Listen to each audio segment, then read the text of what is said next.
Nous allons pour commencer évoquer la guerre en Ukraine. Et il faut bien avouer que la situation paraît très complexe à analyser. Parce qu'il y a d'un côté des pourparlers qui vont se poursuivre entre Russes, Ukrainiens, Américains la semaine prochaine. Il y a aussi une déclaration de Volodymyr Zelensky qui affirme que les États-Unis veulent la fin du conflit pour le mois de juin. On se dit que tout ça permet de l'optimisme.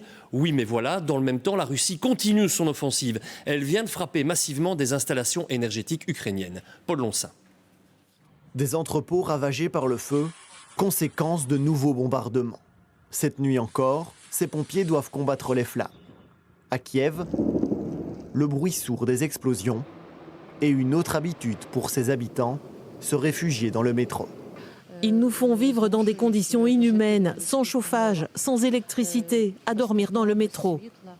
Plus de 400 drones et des dizaines de missiles lancés cette nuit par la Russie sur toute l'Ukraine. De nouvelles frappes contre le réseau énergétique, une grande partie du pays a été privée d'électricité.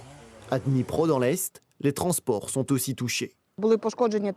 Les trolleybus ont été endommagés, tout comme nos entrepôts, le garage, l'unité de transport des pièces détachées et les extincteurs. Des attaques alors que les négociations de paix se poursuivent sans avancée majeure jusqu'à présent. Aujourd'hui, le président ukrainien affirme que les États-Unis souhaitent la fin de la guerre d'ici le mois de juin.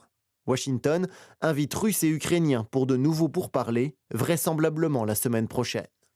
Chaque réunion est importante, chaque réunion apporte davantage de clarté sur la manière dont la guerre peut véritablement prendre fin et sur le moment où cela peut se produire. Pour l'Ukraine, il est essentiel qu'il y ait des garanties de sécurité et que la Russie ne revienne pas en Ukraine avec une troisième invasion. La Russie contrôle aujourd'hui environ 20% de l'Ukraine, après presque 4 ans d'une guerre qui aurait fait plus de 400 000 morts sur le front.